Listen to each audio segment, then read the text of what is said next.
got it covered from all angles. I'll be this side, Julian's over there. Be able to recreate the top. Okay, so here we go. We're going to start our third and final panel of the day, merging interface. Before we do that, I just wanted to correct an omission from earlier this morning. I forgot to thank the staff, which is a horrible error. So I wanted to thank Brenda Williams very, very much for really organizing everything around this event. It absolutely would not have been possible without her extremely hard work. And then also,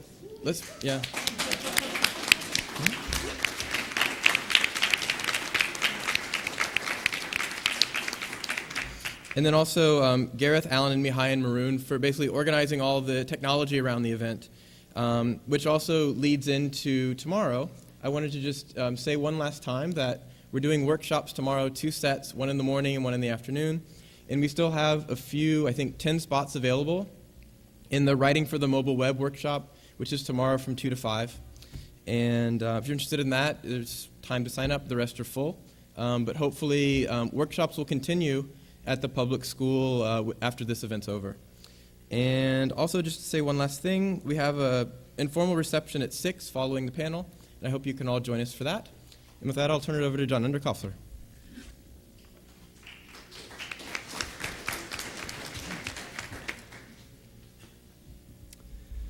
Through a series of clerical errors, I find myself teaching a class at USC this semester. It's a user interface class. And the University of Southern California has installed there a GSpeak spatial operating environment, which essentially is configured to be a universal prototyping tool. The thing can track gestures and fingers and heads and hands, feet, if you like, and objects about the room. And the charter of the class is a little bit more narrow than what I'll say, but it's essentially to rethink interface for a particular application domain. From the ground up, as if nothing existed before. And there's projection on the wall, and there's projection on other walls, and there's projection on tables. And when we came to the table and people started describing what ideas they'd like to pursue, there were a few students who adamantly said, well, we're done here already. And the other instructor and I said, well, what do you mean you're done? And they said, well, you know, Microsoft Surface has already defined the table interaction, and we better not, transgress the rules they've already set in place. How many of you here speak math? Can you describe the two-dimensional shape that is the convex hull of 2 points, Apple and Microsoft? So this panel here, all 4 of us, make our livings by not assuming, as those students at the University of Southern California did, that Apple and Microsoft circumscribe the world of interface design. Now, the problem begins here, and it wasn't a problem in 1984, but something weird happened along the way, which is that about a decade into this, which incidentally came with an entirely new operating system, the new UI and the bitmapped graphics display that went along with it required the sort of dissolution of old ways of thinking about software development to the extent that you had to build a new OS, and that's what the Mac development team did. But about 10 years after that, at just the moment, and so that's the world's first GUI, right, 1984. 10 years after that, at exactly the moment when people should have been saying, time for a new one, what else can we do? The web and the internet came along, and it was extraordinarily shiny, and everyone looked at it for quite a long time. And we're all grateful for it. But in the meantime, no new interfaces got designed. And it's now 25 years later, and that, to, I think, all of us here, is a little bit alarming, right? It's now past the 1 generation mark, and it's sort of verging into the territory where these things come from God. And that's the way it is. If this symposium were about phones, and it's not, but if it were, we'd start here on this panel by taking a swipe at phones, but for some of their limitations. But in fact, it's precisely mobile media as embodied in phones that I think has sort of started to crack the interface hegemony open a little bit. So that certainly seems like enough. Let me introduce the people with whom I'm humbled to serve on this panel. David Merill, Dr. David Merill, recently of the MIT Media Lab and founder and principal of Taco Lab. Joanna Brzezowska, professor at Concordia University and founder and principal of XS Labs, the theme here. and Daniel Shiplikoff, who leads R&D at the Human Interface Group at Palm. And that's the order in which we'll be hearing from them. And I think, David, if you're ready, you should.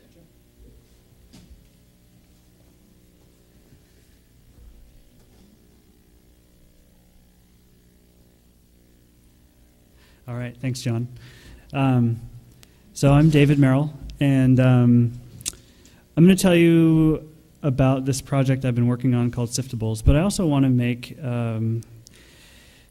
a case for a new style of human-computer interface that I'm going to call cookie-scale computing. And I hope to convince you that it captures some powerful ideas about how we will be interacting with information in the very near future. So the fundamental problem that everybody who thinks about user interfaces comes up against, of course, is that we are physical, but information is virtual. So we've got to figure out the right way to access it. And so today, the state of the art between these two worlds, of course, is our laptops and our mobile phones. Those are the two dominant ways that we're getting at this virtual world with our fingertips and our eyeballs and that sort of thing. And we need this because our bodies are three-dimensional, of course, and physical.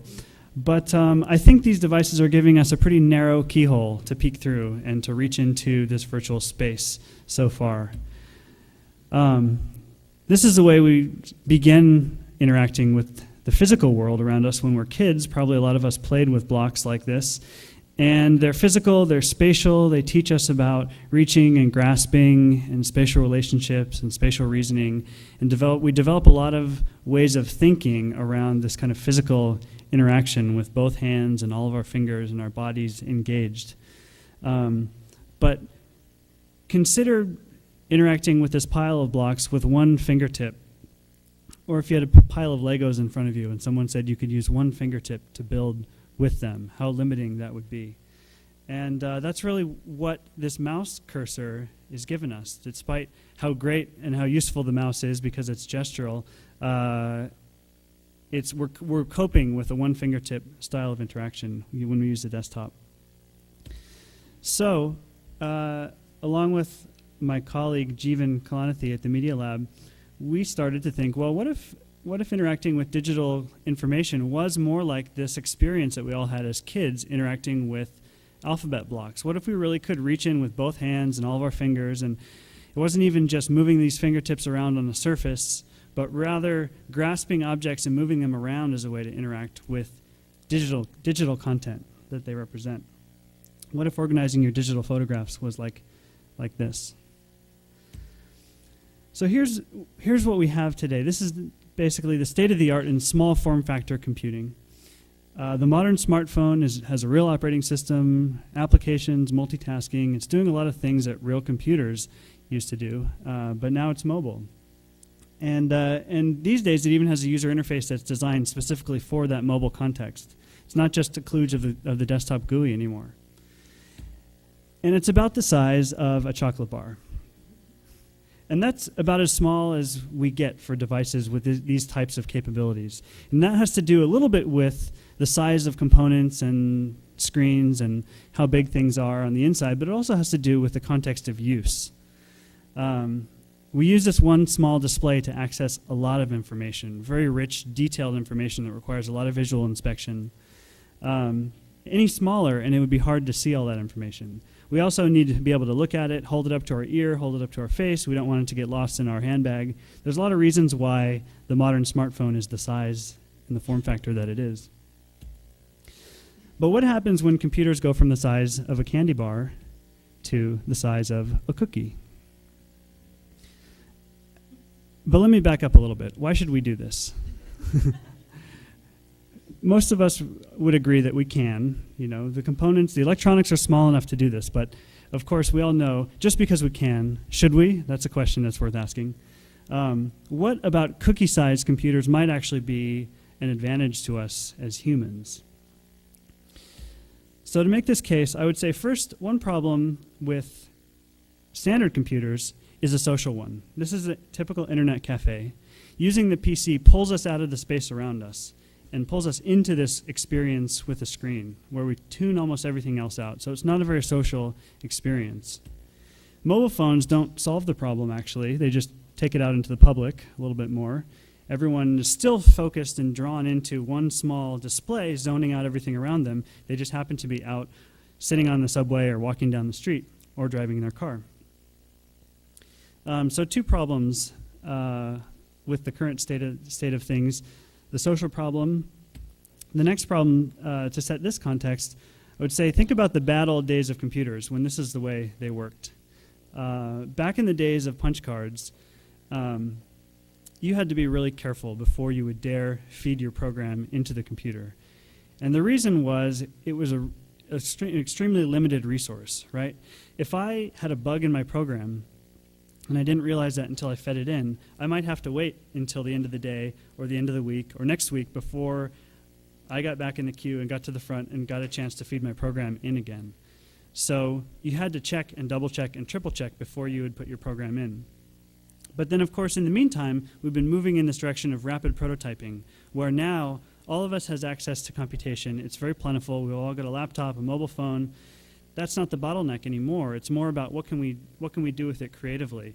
And I would argue that this plentiful nature of computation lets us try a lot more things more quickly, right? People had to be very conservative back in these days of computers in a way they don't have to be now.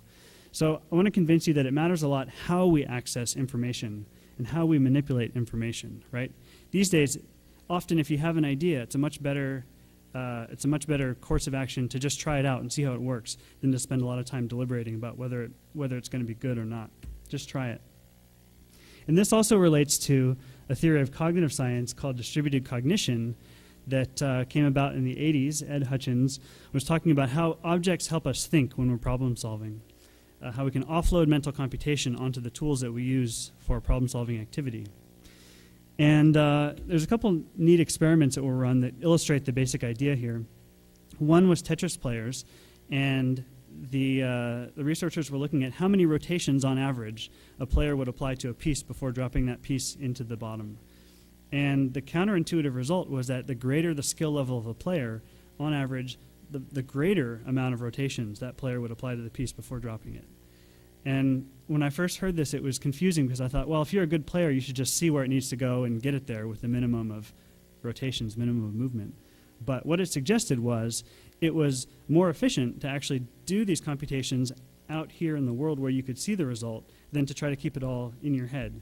It was faster, a few milliseconds faster, to just press that button and see how it looked and see how that visually matched up than to try to keep that rotation totally mental. Another similar study, people looking at Scrabble tiles, putting them together, well, two groups. One group got to rearrange the tiles by hand and try to form as many words as they could in a time period. The other group had to sit on their hands and look at the tiles and call out the words that they saw that were possible.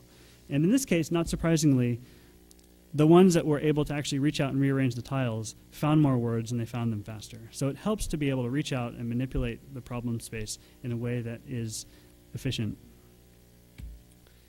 So now I want to tell you a little bit about Siftables, which is the first true cookie scale computing system and the topic of my PhD. So in a nutshell, Siftables are interactive computers, little interactive computers that can be moved around by hand. They can sense each other, they can sense their motion, they can communicate wirelessly, and they can display graphics.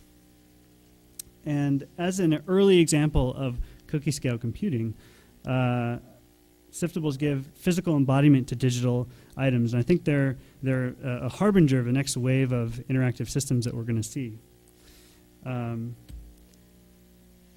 Really quickly, I want to talk about a few things that you can do with a system like this that are not supported so well by single device per person systems.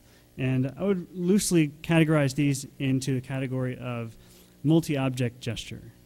So grouping, for instance, pushing objects into a pile is something that we do with our physical world items. If I've got, in the old days of prints, physical photographs, I'd put them into different piles based on what theme they fell into, or if I'm cutting up food to cook my dinner, I might group the different types of things, vegetables that I'm chopping up into different piles. This is a gesture that we do, so pushing pushing siftables together into a pile can be a way of grouping the content that each one represents.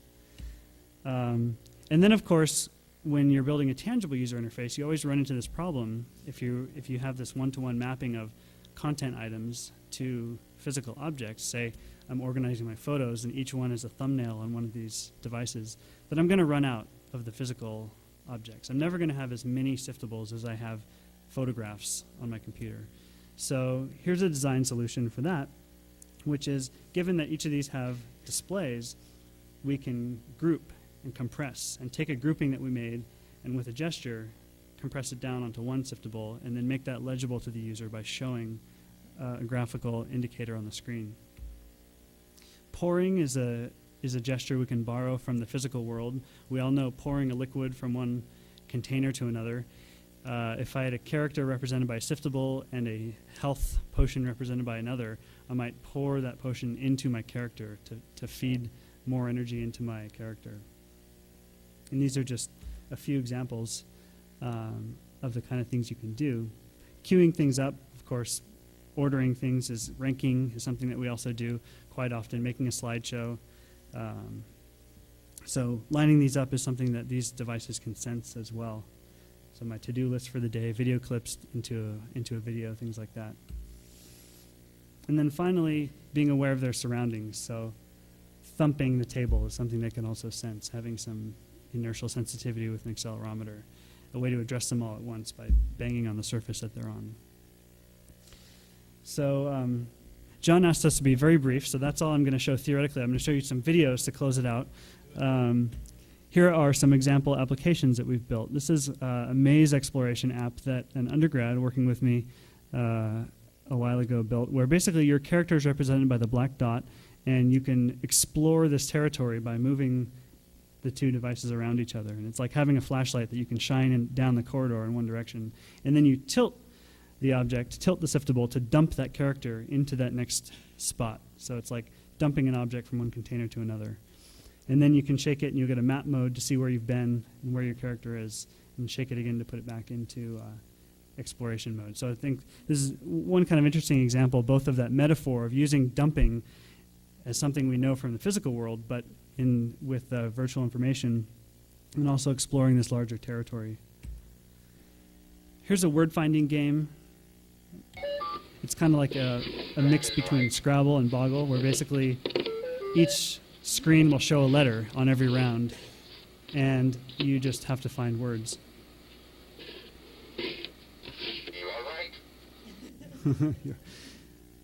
So before I show this next clip, I've been having some conversations with people here about delight. I think that's a key word that a lot of us think about, and delight and joy. And this next clip I shot just a couple weeks ago when I had Siftables set up at an education event, and I think the excitement is just palpable of these kids playing with the system.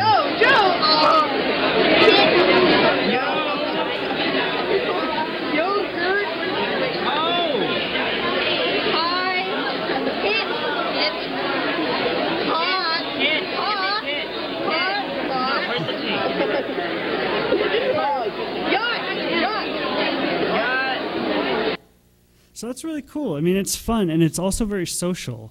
One of the things that I hope we'll talk about a little bit in the discussion is that I think it's great when technology can facilitate activities that are fundamentally still face-to-face human activities. And so, in a sense, one of the themes that we've been thinking about with Siftables is the way that we can borrow this play pattern from classic games like dominoes and card games and board games that happen down on the table and are social and have this face-to-face dynamic, but we can fuse interactive behavior with them, so we can kind of borrow the best of both worlds, of the world of classic games, the long history of classic games, and then the interactivity that is enabled by computers. Here's more of an educational example. Fundamentally, I think an interface that lets you try different possibilities quickly can be really valuable. So the example that I showed earlier with the punch cards, right, leads to a conservative style of computing because you have to be so careful. Whereas when you let people just explore a design space, explore a solution space, they're much more willing to try things and take risks, and they'll find solutions much more often if they feel that it's safe, and that it's efficient to explore. There's an interesting reading out there called Milliseconds Matter that looked at microstrategies and the way that people use interfaces and how the efficiency of the interface impacts the strategies that people are willing to take. And differences in efficiency, even on the order of milliseconds, will actually affect the strategies that people are willing to take. So exploration is important. This is an interactive cartoon application. The moon is rising. So we've got characters shown on the displays of the siftables, and what he can do is he can pick them up off the table to bring that character into the The scene. sun is rising. So he picks up a siftable showing the sun, he's looking at a large display in front, and the sun comes into the screen. The orange tractor. And now he's picked up the tractor, and the tractor enters the scene. Hello, cat. So now he's brought the dog and the cat. He can put them next to each other, put the siftables next to each other, showing them, and get these characters to meet each other. Give the hot air balloon to the cat. And the system gives some suggestions sometimes. Now he's put the hot air balloon next to the Fly cat. away, cat. The cat flies away.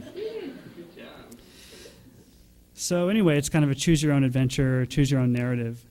And I think that there are just a lot of ways that this style of interaction with information can be more humane than the way that we get sucked into the interfaces that we use today.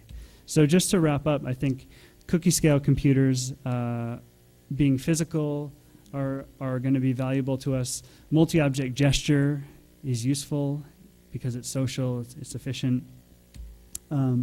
Also, these last two points are things maybe we'll talk about in the conversation, but I think there's a co-design of the physical embodiment, the electronics, and the affordances that's important to make something like this. I don't think everything can just happen separately and then get integrated. I think sometimes you have to have it all happening in one place and educate for that kind of Renaissance type of student, or type of next generation designer. And then I think that hobbyists are getting empowered now to become the ones inventing this next generation of systems using tools like Arduino processing, open frameworks, TrackMate, Pure Data. And so this intersection of Apple and Microsoft, I think, is not going to be the only place that innovation and user interface happens, as John mentioned. So with that, I'll turn it over to Joey. Oh, no, you don't. Time for questions. I guess I can take some questions And now. Do you have any more videos? I do have some more videos. Do I have time? I think we probably do. So if you want to cue them up while we find suspects out here. Okay. Are you planning on releasing a hobbyist kit for your tile cookie? Yes. And basically, we are working on the next generation version of this platform that came out of our work at MIT. So I can't give you a time frame yet, but we are building an API that's going to make it very easy to write Siftables applications. Yeah. Yeah.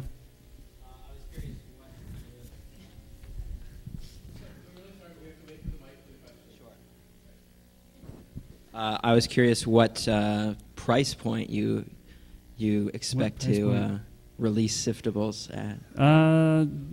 That's something that we're also working on. I can tell you what the challenges are in making it very cheap, which you can probably already anticipate. Each one is sort of the electronics of a little cell phone.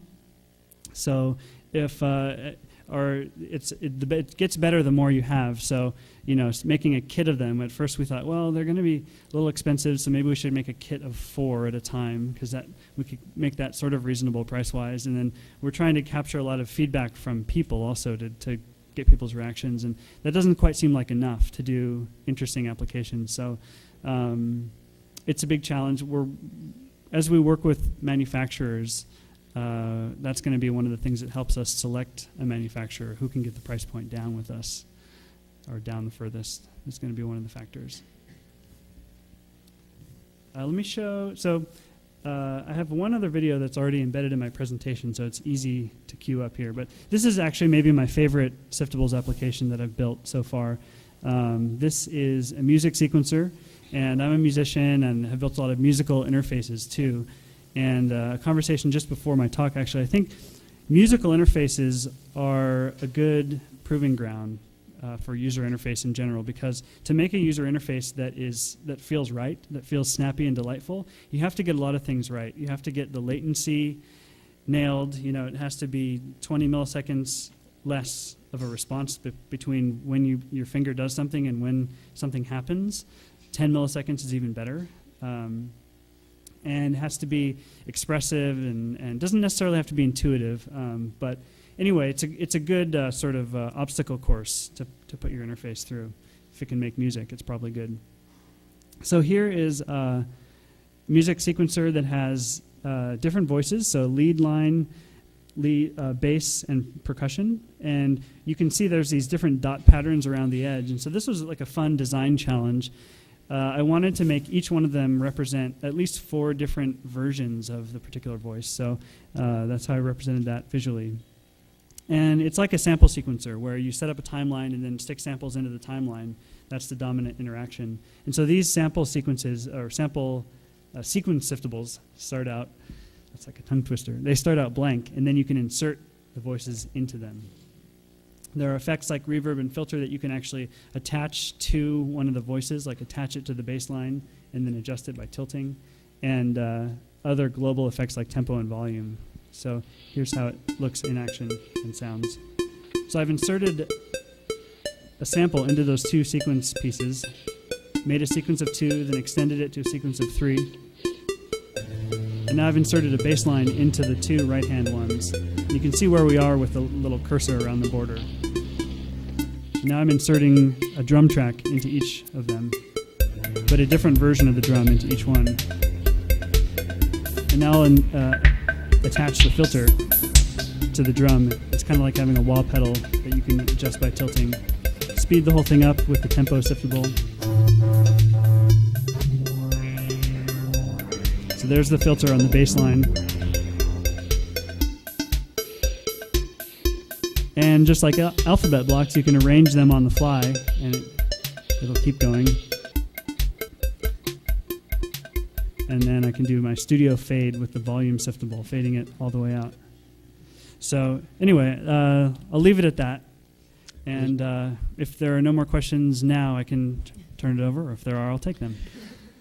This is great. I mean, I love this, and it's wonderful, and I love cookies too.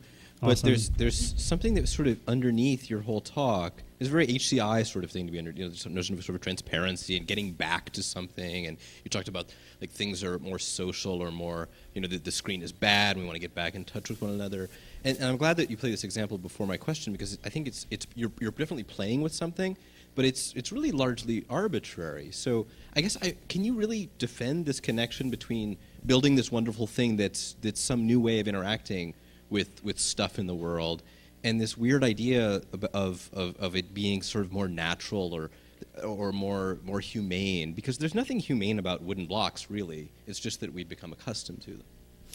I guess I don't know if I have a particularly academic way of defending it, but what I would say is that thing I mentioned about play patterns is something that resonates with a lot of people that have seen this and that I've talked to, from parents and teachers and other people that interact with kids and think about play a lot, is that this style of interaction where you have this tabletop thing happening and people can gather around it and you don't have to be necessarily in one location. Like there's great multi-touch systems that are a huge coffee table that you can't easily move from place to place.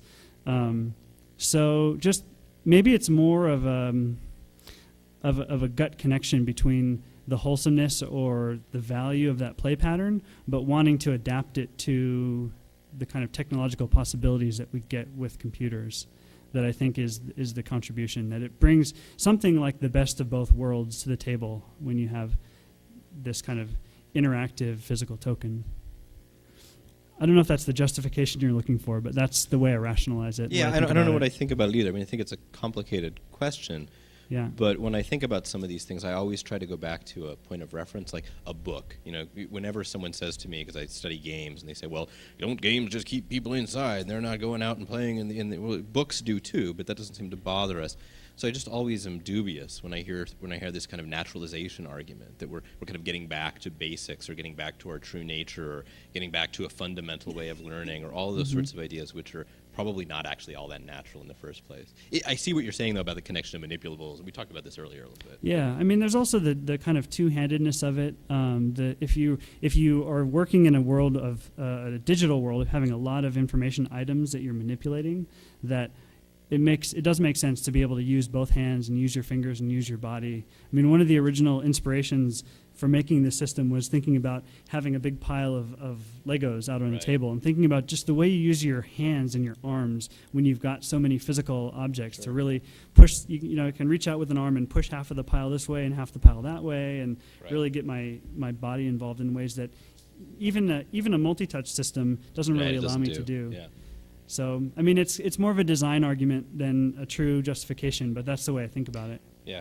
I mean, I guess just to sort of close up, I don't know that you need the justification. Can't you just do it? You know? That's what we're doing. We're going to make it and see if the world likes it. Okay, then. Let's segue gracefully to